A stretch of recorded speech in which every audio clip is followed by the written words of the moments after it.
Welcome, my king ants, ready to jump off into your nuptial flight.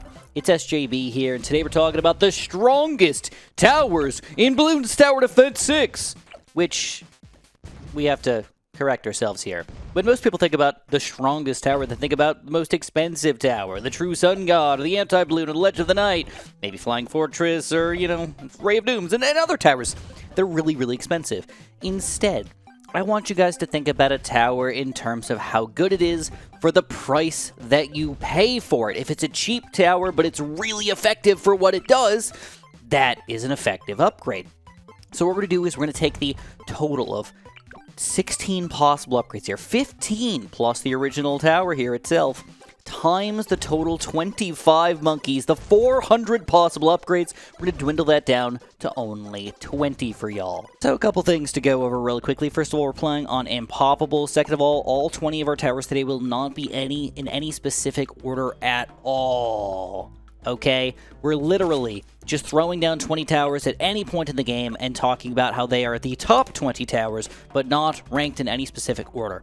So if you want, you could try to rank them yourself, or you can tell me that I'm wrong about any of this stuff, but we're going to have some fun today for sure.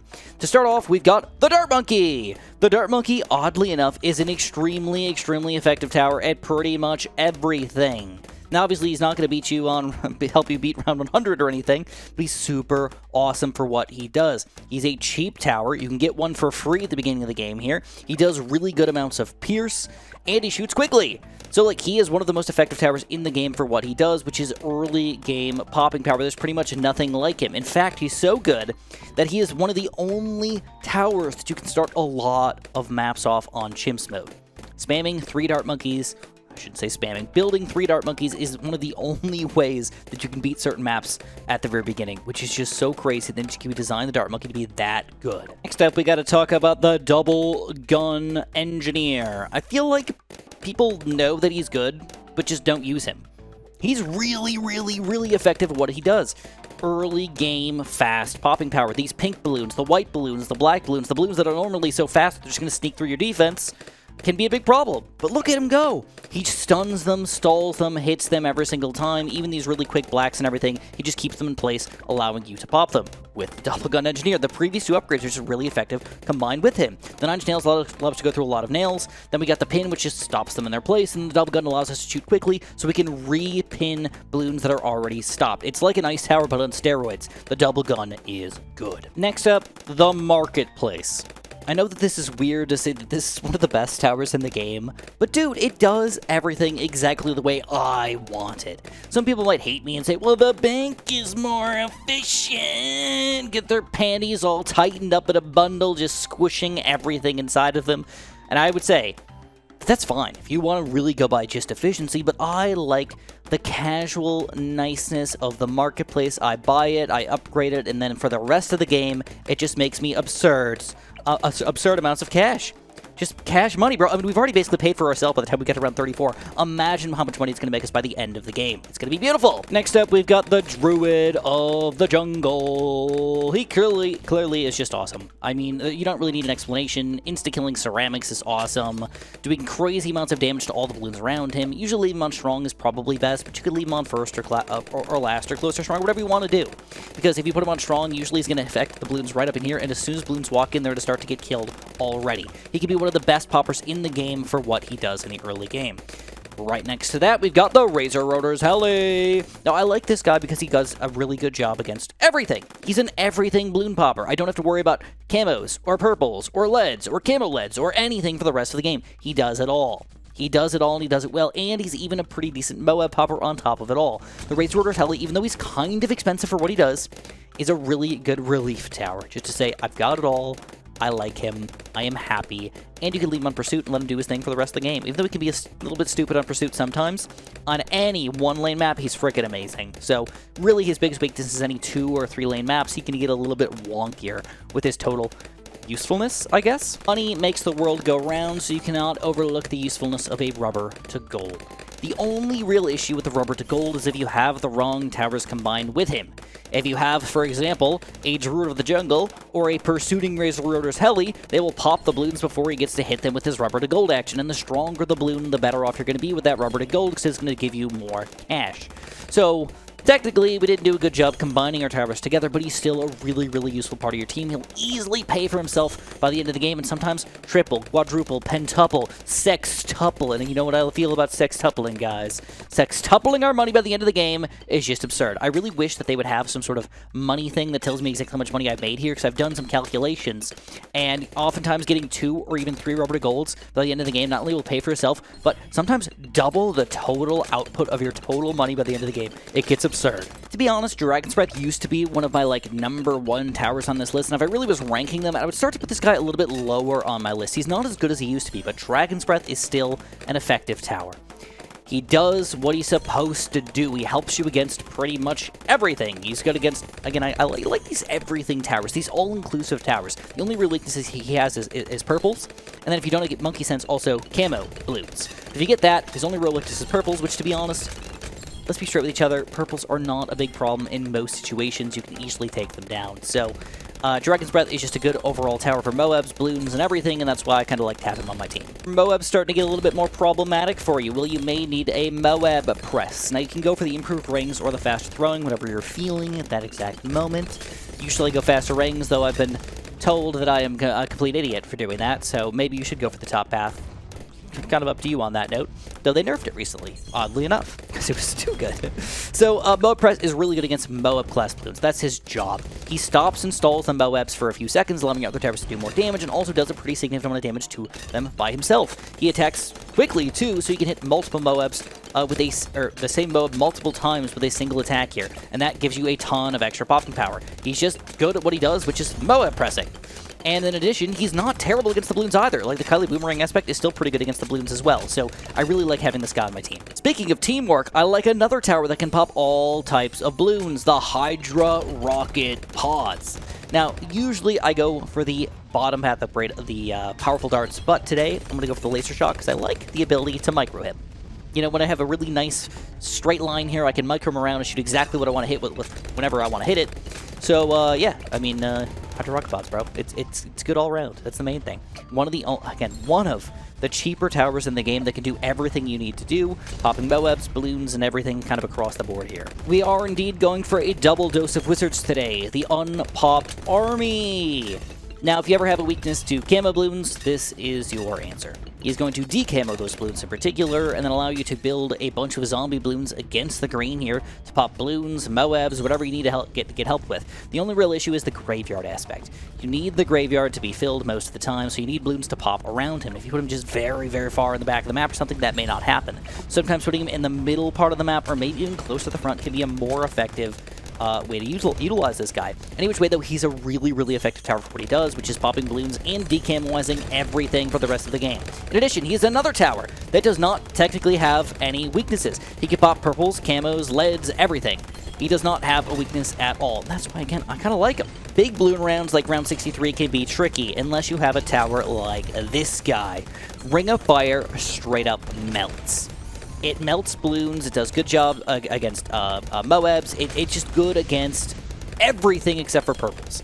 Okay, it does good balloon popping power, and I love to put him in the front of the map if I can. And if you ever have a nice spot like this where you don't have to worry about getting the extra range, it gets even more powerful with even more attacks here. So, Ring of Fire, even though it's kind of a late-ish tower to build right now, it'll slobber knock round 63 for us, kind of by himself. So, check this out. I mean, look at the pop power to get out of this. 1,400 to 3,000, 3,400, just like that, dude. Just like that. This is a powerhouse of a tower, and I love him. But if you ever need that big burst of popping power on your team, you're probably going to want to go for an artillery battery. Now, this guy's been nerfed and nerfed and nerfed, and Nijikibi's like, we want you to use the mortar, but we don't want him to be super ridiculously overpowered. How do we make that happen? And they're having trouble with it. So artillery battery is still just really, really, really good. They keep nerfing him and nerfing him and nerfing him, but because he's so good at popping balloons regularly, on top of having this ridiculously powerful ability that can take down reinforced Moabs, BFBs, even do a great job against super reinforced ceramics in the late game, it's hard to say that this guy is bad because he's usable for the entirety of the game, which is something that you cannot say about a lot of these other towers. The Engineer, the Double Gun, he's going to wear off quite a bit. I mean, even Dragon's Breath, he's going to be not that useful in the super duper late game. Hydra Rocket Pods, he's good in the mid game, but he's not like easy to use the entirety of the game. Razor Rotors as well, not going to be great in the late game here. Oh boy, I think I just swallowed my own uvula or something, because that was that was rough. I just choked on my own saliva. Another tower that's really easy to overlook how amazing he is, because people often think about him in the wrong way, is the Crossbow Master. The thing about the Crossbow Master is you gotta get him kind of early-ish. He's a 5th tier tower, so you're like, oh, he's kind of hard to afford that much money for, but once you get him, you can almost solo on most maps all the way through to around 80 or so. And then on top of that, you still don't just lose after that. You don't just lose after around 80 and start sucking, you still do pops for the rest of the game. He's got automatic camp protection, automatic lead pop power, automatic everything, shoots pretty quickly, and those crit shots are easy to miss how awesome they are. Crossbow Master is a very powerful tower, and he's a good stepping stone, allowing you to get this guy kind of early and then save up a crap ton of money and then buy your really, really awesome towers later on. One general theme that I enjoy out of my towers is when they make money. When they make money and pop balloons at the same time, it's even better, and that's what the Pirate Lord does. He is an amazing money-making opportunity for you to insta-kill a bunch of balloons while making bonus cash. Not just making the cash of that tower, but making bonus cash. This ability comes back very, very quickly, so if you time it right and use it on the right towers, making money, popping balloons, and it's pretty good against, like, regular balloons as well. Like, why the heck not, dude? Pirate Lord is delish. Though, to be honest, Monkey Pirates is pretty cool, too. But Pirate Lord, with this new buff, is just too absurd to say no to right now. He's kind of awesome. He can get 6 modes with a single ability at this point. Just awesome and kind of crazy too. You ever have problems with Moabs just sneaking through your defense? Well, the Icicle Impale is probably your answer. Usually you want to cross-path him with the Cold Snap just so DDTs don't end up becoming an issue at all. But if you get this guy, no Moabs will be sneaking through your defense for a long, long time. It just slows them down. And one weird thing that a lot of people don't know about the Icicle Impale is that it doesn't just slow them down, it slows them down to an exact speed. So if you ever play against like round 600 DDTs, where they move so fast you can barely see them on the screen, if you do hit them with the Icicle Impale, you will stall them to an exact speed of slowness. So it's more effective against a faster balloon than it is against a slower balloon, which is kind of weird. It means it's less effective against the Oh My God, but more effective against Moabs and DDTs, which is kind of a cool aspect of the Icicle Impale right here. But having the automatic cam protection, the pretty good Moab popping power, and the ability to pop balloons on top of it, like, he's just kind of cool and good. Cool, get it? For a measly $28,000, Superglue is going to do almost the same thing as Icicle Impale, but just in a slightly different way. It's just good at what it does, man. It stalls them Moabs very, very easily. It doesn't do the greatest amount of damage like the Icicle Impale does, but the even bigger slowdown of this guy is just sweet to have on your team. You can go pretty much either crosspath if you want to. I don't really know, to be honest. I'm not an expert in this guy, but Superglue, just the 5th tier itself, is just freaking rock solid. Combine these two guys together, ain't no big balloon sneaking through your defense, that's for show. If you've ever got a balloon problem, you solve it. You solve it with the solver. Boom, boom. Usually you want to go Secure Glue, Stronger Glue combo if you can, though the middle path's okay if you're really getting overwhelmed with balloons, which is not usually a glue gunnery kind of thing. Just a heads up here. Any which way, Superglue, Balloon Solver is amazing against the balloons, which I'm kind of sad to say that I'm popping things so quickly that you can't even get to see the Solver in action right now. Just trust me on it. He is one of the only towers that I've actually used in a real game to solo round 98. In fact, he's not only the cheapest tower to ever solo round 98 in the entirety of the existence of the game, he has also done a good job against every other round up until that point by himself. He really, truly doesn't have a weakness besides camo balloons, but like, to be honest, is that an issue in the late game? It is not. Balloon Solver is beast. You know that I could not complete this list without this upgrade. The Spirit of the Forest. Usually you want to go for the top path combo. This allows him to hit leads as well, which is important for the DDT aspect of the Spirit of the Forest. Now, I should mention that he doesn't technically truly have cam detection, but he has fake cam detection. All these vines can automatically hit the camo, so the DDTs do get popped by it, though he doesn't specifically have the ability to hit them with his regular attack. Who cares about the regular attack, though? When the vines hit the DDTs, it's just awesome. And we just have a ridiculous amount of pop and power in addition to that. He is, on top of that, going to make you cash, and he can pay for himself by the end of the game if you get him by around, what, like 50 or so?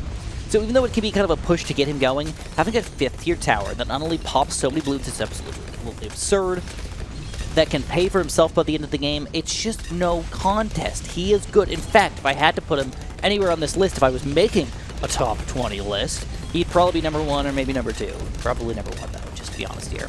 He's freaking good. He's just freaking good, man. Spirit of the Forest. Sometimes you overdo the Moab popping power, but you realize, oh crap, there's still a bad balloon we gotta take down. What do we do to this thing? I don't have insta-kills available. My artillery battery's not going to do anything. My Icicle Impale's not going to do that much. My Superglue, my Dart Bucket, they're not going to do much. But we have one tower that can fix all of that. The Moab Eliminator.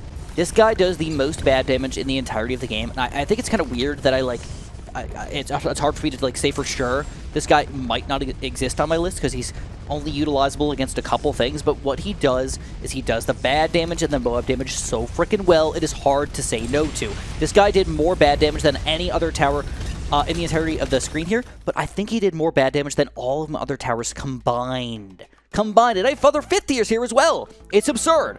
So believe it or not, we are not done yet. We have one more tower left to show off. Okay, we've gone through 19 towers so far. There's one left that I want to show off. And before I give that one, I want to give you guys my honorable mentions. Okay, I could probably give like 10 to 15 honorable mentions, but I wanted to give at least 2 because I feel like I really like these towers, but I couldn't find a good place to use them on the list today. First, the strongest ML. Okay, the thing is he doesn't do good stuff himself. He's a support tower. It's hard for me to say that a support tower is one of the best towers in the game when you can't see the pop power in action. But he can be used on almost any other tower to make them so much more effective and awesome, it's kind of absurd. The strongest name can be used on pretty much every single 5th tier tower in the game to make them that much better, and that's hard to overlook, the awesomeness of that upgrade right there. So strongest name is freaking good. In addition to that, oddly enough, I really like the Glaive Lord these days. Okay, it's kind of a weird one, because he's like reasonably expensive here, but he is really powerful against big balloons, small balloons, medium balloons, every balloon. Obviously, he's not as effective against the bad balloon and whatnot, but he's still really good against everything overall. Glaive Lord is delicious, and he's amazing for newer players to get used to, because he's kind of like a weird-looking, extra powerful Ring of Fire or Inferno Ring. He's just really good on a lot of the beginner and maybe some intermediate maps, though he does fall off as you get to the higher and higher tier maps, at least a little bit. Glaive Lord, though, rock frickin' solid. Finally, the last tower of this entire challenge. And by the way, if you guys enjoyed this video, make sure you press that like button for me, make sure you subscribe for me, and make sure you use my creator support code if you haven't. It's SJB. I really appreciate that, by the way. The last tower has got to be, and possibly number 2 on the list, the Flying Fortress. Okay? I don't have enough money for it yet, so we're going to have to sell a few things. Let's just sell the Hydra pods. And, oh, still not enough money. Boom, Flying Fortress. The Flying Fortress is almost godlike. It truly is one of the best towers in the game. The only issue with it is that it's really pricey. If you're going for an expensive tower, about 100k though, usually this is the best answer for you. In fact, sometimes, most of the time, it's best to sell all of your other towers just to get a Flying Fortress to survive, than just existing with all of your other towers combined together. He is so freaking good. Really, the only issue is he's, I don't want to say needs to be buffed, but he can be buffed so easily that you need to put all of the rest of your money into buffing him with elks and villages and overclocks and other stuff to buff him to make him just that much better. Plus, he doesn't have camera protection automatically. Well, at least not if you're going to go for the loads of darts, which is probably something you want to get. So, that is my list today, guys. The top 20 towers in the game. If I didn't include your favorite tower in this game, I'm sorry. I tried to get through most of them, but I didn't include some towers for sure. Like I said, we got 25 total towers in the game. Getting it down to just 20 is very difficult. 400 total upgrades that we can go for. Getting it down to 20 is very difficult. So I think I did a pretty decent job. If you guys enjoyed, though, press the like button, subscribe, and have a super duper delicious day.